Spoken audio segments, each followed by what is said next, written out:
It was the frogs having an orgy. I did not see that coming, but the frogs did. Okay, I mean, the clue has been right there on my wall all along. Why was that episode just 5 seconds long? I need another fix. There were so many new clues and connections in this episode, and they have not only opened up multiple new theories, but they have reshaped some old theories as well. We have so much to discuss. We are in the final quarter of this season now, so this is it. Citizen detectives, now would be the time to post your predictions for the rest of this season down in the comments, because it's going down. I'm yelling timber. Hi guys, welcome to a video, and in today's video we're just going to be discussing thoughts and theories on episode 7 of Yellowjackets season 3, and this video will contain spoilers. You have been warned. So let's start with the outsiders, aka the frog people. As it turns out, the X-rated frog shenanigans are the source of the weird noises the group keep hearing. At first, I was skeptical of this as an explanation because A, they're tiny frogs, and B, the froggers were listening to them at close range with equipment. But after a quick Google search, the future is upon us. Even though the Arctic banshee frogs mentioned in the episode are a fictional frog species, I discovered that the mating calls of real frogs can be really loud. And some species can be as loud as a car horn and can reach frequencies near that of a smoke alarm. So it's legit, and I'm glad those frogs are not my neighbors. I don't even want to hear a bed squeaking, you know what I mean? It's also a point of interest that there's 3 of the outsiders because it ties into the theme of 3 people this season that we've seen depicted in drawings, and also the theme of 3 in relation to Lottie's death. 3 people were sat down and told about it. Misty put 3 pictures of Lottie's body down. 3 people went to Mr. Matthews' place to investigate. You get it. It's revealed that the froggers are the ones with the recording equipment, as a lot of us suspected, and Hannah was the one who recorded the events of that night. She also hides her equipment, meaning that she'll likely tell a specific person in the group where to find it later on. Now, it's interesting that Van made a comment about the only types of people to be using DAT tape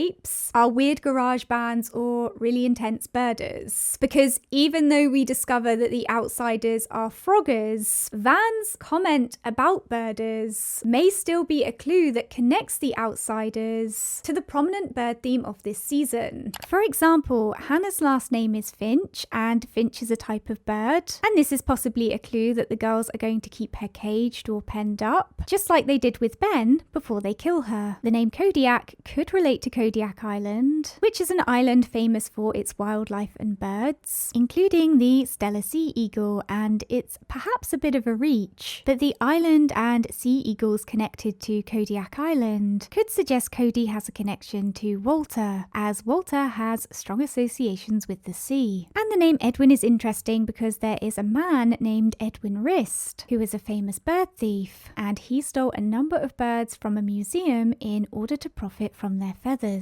We also know that the bird theme is heavily intertwined with torture and cruelty in consumption this season. For example, foie gras. So even though Van's mention of birders wasn't accurate, like I said, it still may be a clue that all 3 of the outsiders are going to be connected to the bird theme in some way. So Lottie smashes an axe into Edwin's head. That escalated quickly. And then she is seen with his blood all around her mouth, which again, at least visually connects back to the cruelty in consumption and bird theme. Speaking of the axe murder, Shauna reacted to this as though a huge cake had been brought out for her birthday, which is very revealing about the extent of her bloodlust and is a stark contrast to her attitude towards violence in season 2 when she was about to slit Nat's throat. I'm just happy to see my baby girl smiling again. And I have a feeling this is just a hint of how bloodthirsty Shauna is going to become. Strap in is all I have to say about that.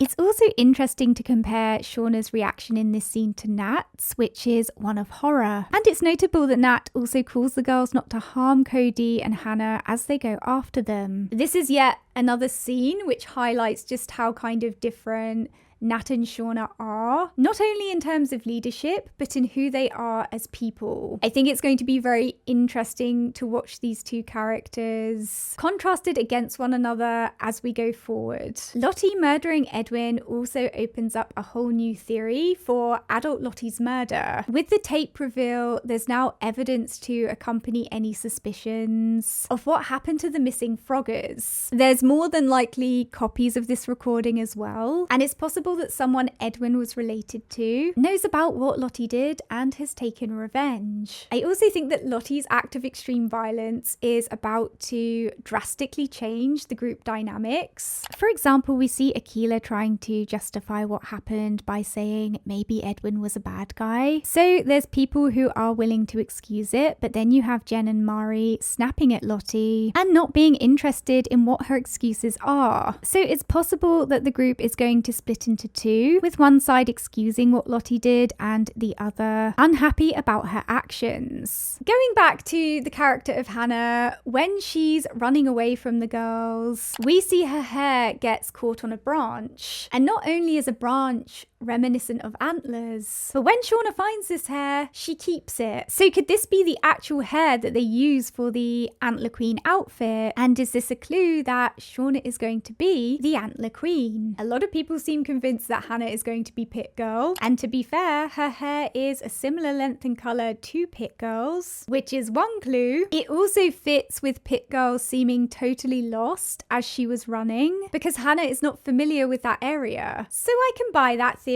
I can. The only thing is, the writers have hinted at Mari being Pit Girl so much, they could have been trying to make it so obvious as to throw us off. A double bluff. I feel like Jen is another option due to her hair length and colour, but personally, I do feel like it's probably either going to be Mari or Hannah, based on what we've seen so far. Let me know your own Pit Girl theories down in the comments, both the serious and unserious ones. Moving on to Cody. Now, the first point of interest is that he mentions hearts twice. The first time he mentions a heart, he says the heart wants what it wants. And the second time he mentions a heart, he says it's his heart in relation to shooting a rabbit. Now, the dead rabbit could be a clue that Cody is going to kill Akila or hurt her, since Akila has been strongly visually associated with a rabbit this season. And there's also the connection to Lottie offering the bear heart to the wilderness, especially since Kodiak is a type of bear. So is this a clue that Lottie will kill Cody and offer up his heart? Cody's mention of hearts could also relate to the Queen of Hearts card, especially since we see him playing with cards in the tent. And as we know, the cards symbolize the hunting ritual, and Cody is hunted by the girls and Travis and eventually caught. Hannah also asks Cody if he was named after a Kodiak bear, and this not only connects back to the general bear theme in the show, but also the bear in Akila's vision from last episode. A bear which, funnily enough, does look very similar to a Kodiak bear, and with 3 eyes, which connects to 3 outsiders. And it's interesting that Akila's vision was highly relevant to the events that have unfolded, even if it is coincidental. 1 point to Team Supernatural. Hannah also asks Cody how he got into this, and I quote, backcountry stuff. And Cody replies that he followed a buck into the woods with his bow and never came out. Now, a buck is usually used to refer to a male deer. So could this be a clue that he is connected to the cabin man? And if Cody knows the wilderness well, could he be the one to potentially lead the girls to their rescue? Interestingly, Edwin also finds a piece of clothing in Cody's possession with the name Eric Cheong. And Cheong is a Chinese last name, and this connects to Lottie. If we recall, the panda mask, the Chinese takeout, Lisa's tip in the goldfish. So what is the connection here? How does Cody know Eric, and how does that connect to Lottie? I'm assuming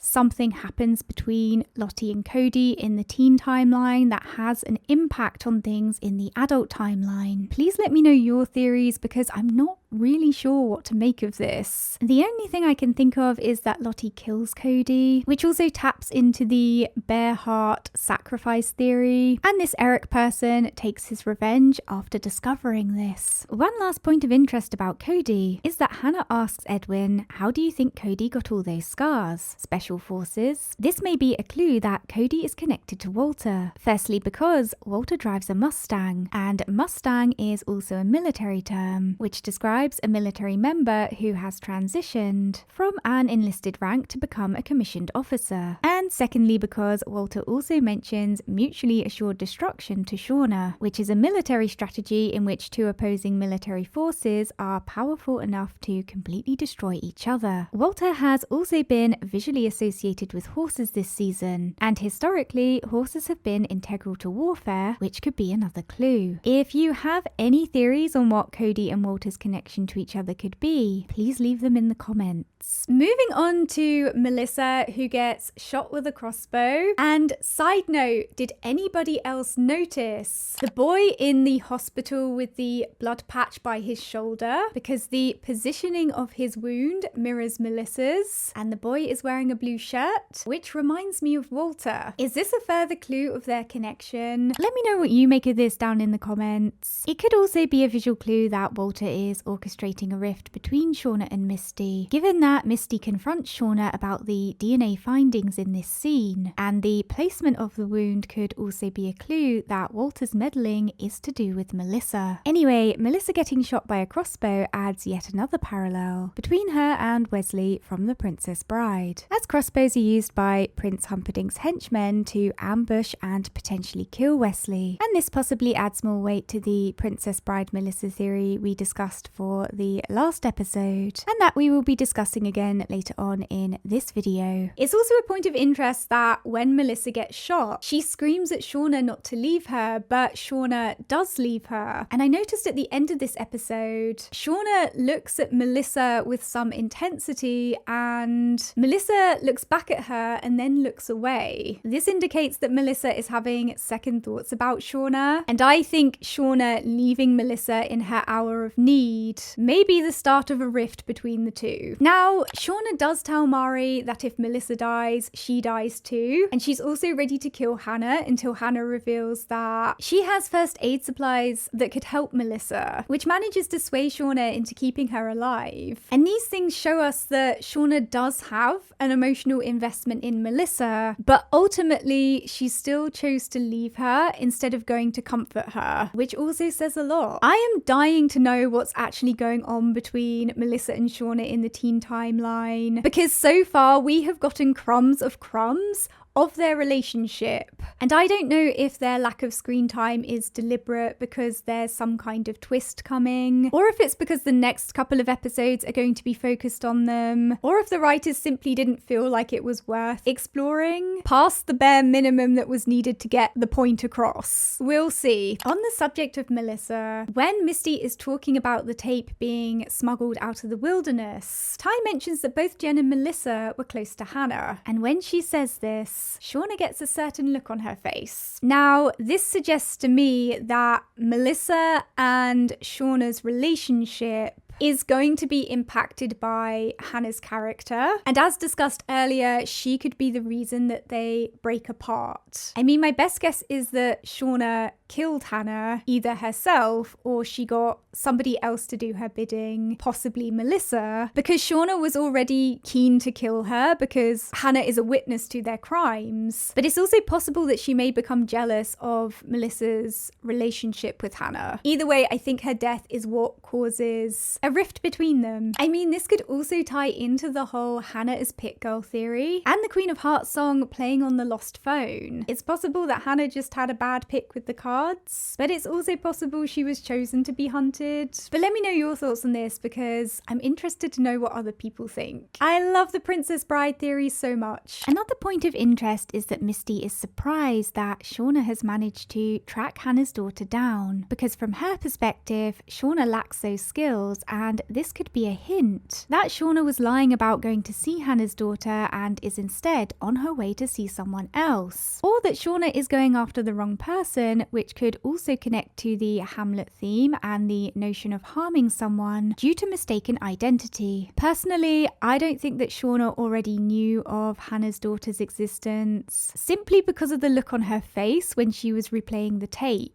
I mean, I could be wrong, that's just my perception. Another clue I found interesting is the knife in the sheath that Shauna takes out in the car, because this is a clue that she's about to see Melissa, or Melissa is involved in whatever she's about to get into. Since from the beginning of this season, Shauna and Melissa have been heavily visually connected to a knife and sheath. Now, the woman we see through the window in this scene is brunette, so I don't think that this specific woman is Melissa. However, it could be that the brunette woman is connected to Melissa in some way. Alongside this, from the promo for episode 8, we can see Hilary Swank makes an appearance, and it looks as though she is talking to someone she knows, which potentially adds weight to the theory that Shauna is about to meet up with her next episode. And in a promotional photo, you can see a scar on Hilary Swank's chest, which is in the same place where Melissa got shot with the crossbow. So that, alongside the blue contact lenses, feels like all signs are pointing to Hilary Swank being Melissa. Now, going back to the Melissa and Wesley Princess Bride theory we discussed for episode 6. In The Princess Bride, Wesley goes out to sea to make his fortune, is kidnapped by pirates, assumed dead, and lives his life under a new identity. And it's highly probable that there are some parallels between this and what happened with Melissa, where she at some point makes a getaway, is assumed dead, and then creates a new life under a new identity. The fake identity and sea aspect in The Princess Bride also links back to Walter and his boat, once again creating a connection between him and Melissa. Now, it's possible that Melissa went on the run after the girls were rescued, which would explain the reporters shouting Melissa's name in season 2 episode 1, and Ghost Jackie talking about what Shauna did to someone when they got back from the wilderness. And it could be that Shauna thought Melissa might tell people their crimes out of guilt and attempted to kill her, thinking she was successful, or Melissa faked her own suicide or death. The recentish events with Adam, Nat, and Lottie's cult could also possibly explain the timing of Melissa returning. Another burning question is, if Melissa has indeed been living another life and knew about Hannah's daughter, could it be that she contacted Hannah's daughter at some point under her fake identity, and that they are connected in some way? Let me know your thoughts and theories on this down in the comments section. I'm interested to see what people think. Now, moving on to Callie, interestingly, Shauna tells Jeff that Callie, for her own safety, needs to back the F off. This felt to me like a thinly veiled threat, and it is the second warning that we've had that Shauna is capable of harming Callie if she doesn't mind her own business. So I wonder if Shauna is actually going to hurt Callie at some point this season, since the dialogue in this show often contains foreshadowing and clues. Shauna hurting Callie could also tie in with the Jeff breakup/divorce theory we were talking about last episode. I can see Shauna hurting Callie being the final straw for him. Another point of interest is that Callie also confides in Jeff that Shauna may have been involved in the Froggers murders, and suggests that they've both been avoiding facing the truth about her. Interestingly, Callie also asks, what if Shauna's actually a bad person? Which mirrors the current discourse around her character that the audience are having. In my opinion, like all the characters on this show, Shauna contains multitudes and nuance, and she's not a black and white type of evil. My perception of Shauna is that she's a deeply traumatized woman who outlets her negative feelings in destructive and unhealthy ways. But as we have seen, she is also somebody who is still capable of empathy and kindness. It's clear Shauna has a sadistic streak, but really, when you unpack her character, she's the butcher, and therefore it's understandable why she's a lot more desensitized to gore and death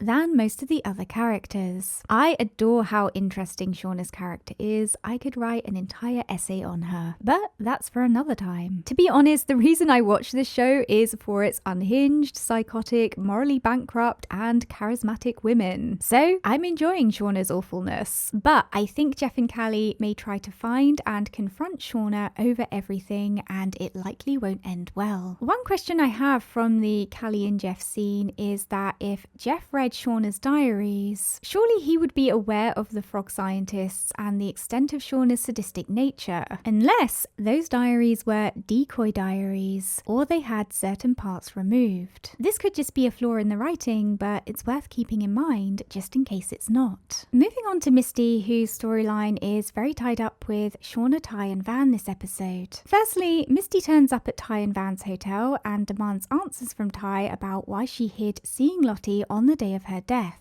Ty is very defensive and responds with it's no one's business and she met with Lottie to have a private conversation. And I can actually understand why Ty wouldn't share that piece of information with Misty, considering everything that's going on with Van's cancer and Ty dipping back into the wilderness rituals. It's understandable why she doesn't want Misty probing, but at the same time, we now know that Ty has been taken over by other Ty who has insidious intentions and can't be trusted. Ty then mentions to Misty that she thinks whoever sent the tape to Shauna killed Lottie. This could potentially be a clue peppered into the dialogue, and Misty wants to listen to this tape, so they all turn up at Shauna's hotel and find that Shauna is just about to go and pay Hannah's daughter a visit. Van, Ty and Misty then decide to join Shauna on this trip, and this friends on a road trip scenario connects back to the Thelma and Louise comment Misty made earlier this season, and interestingly, Shauna snaps at Misty at the hotel when Misty is talking about cleaning up Shauna's mess. Shauna says, "Did I ask for your help?" And Misty replies with,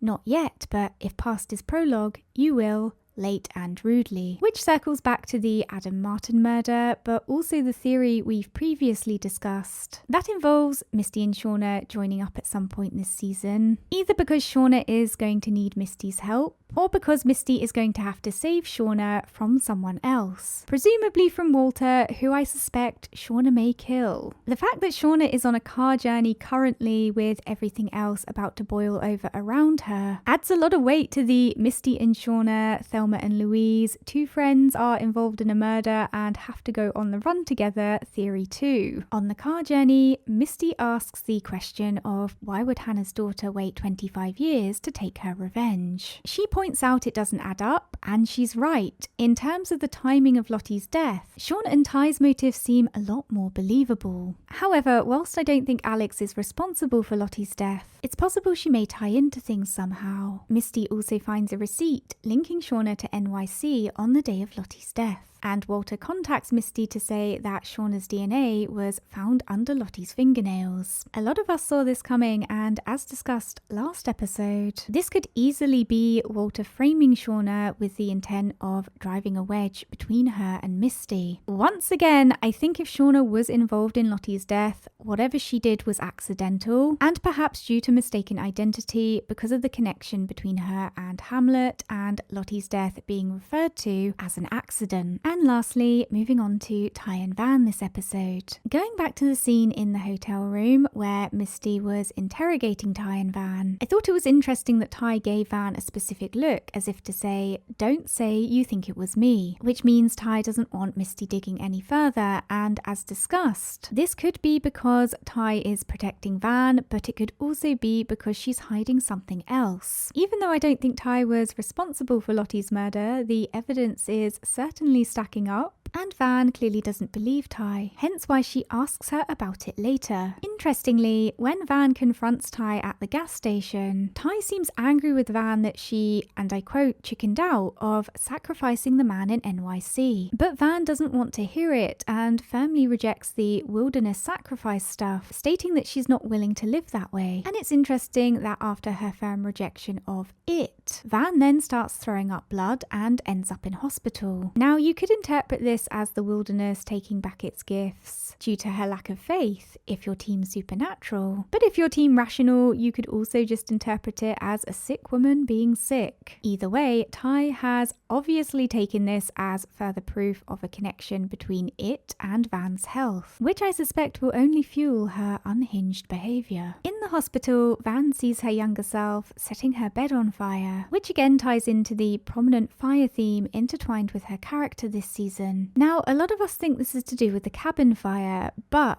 I'm really suspicious that Ty is actually going to set Van on fire at some point. I really hope I'm wrong, but Tawny Cypress mentioned that she hoped her scenes this season would have people crying and throwing up at the same time. So it wouldn't surprise me if Ty ends up torturing Van and possibly even ends up killing her. Van also recognizes other Ty and asks her how long it's been her and says that she doesn't want to talk with her. And other Ty responds with that she is the one who can save her and don't worry, I won't let them take your eyes. Which of course connects to the no-eyed man. And again, I hope that this isn't a foreshadowing that Ty is going to blind Van. Unfortunately, going from the clues, I really do think that Ty and Van's storyline is going to become incredibly dark this season. If we think back to the restaurant with the foie gras, torture related to consumption, the French restaurant name translating to no soul in English, and the consistent fire theme, which has associations with hell and the devil, it's all pointing to something terrible happening with these two. I truly believe Ty and Van's storyline will be the most messed up this season. The final point of interest is in the hospital. The man in the bed next to Ty and Van says, "Ring ring, the devil's calling," which of course connects back to the phone call Van received or hallucinated last episode, where she heard what sounded like Ty on the line. And this is yet another clue associating Ty with evil and a sign that she is going to do something truly sadistic. Ty also says she's going to kill the hospital guy, which seems like an offhanded comment related to him being annoying, but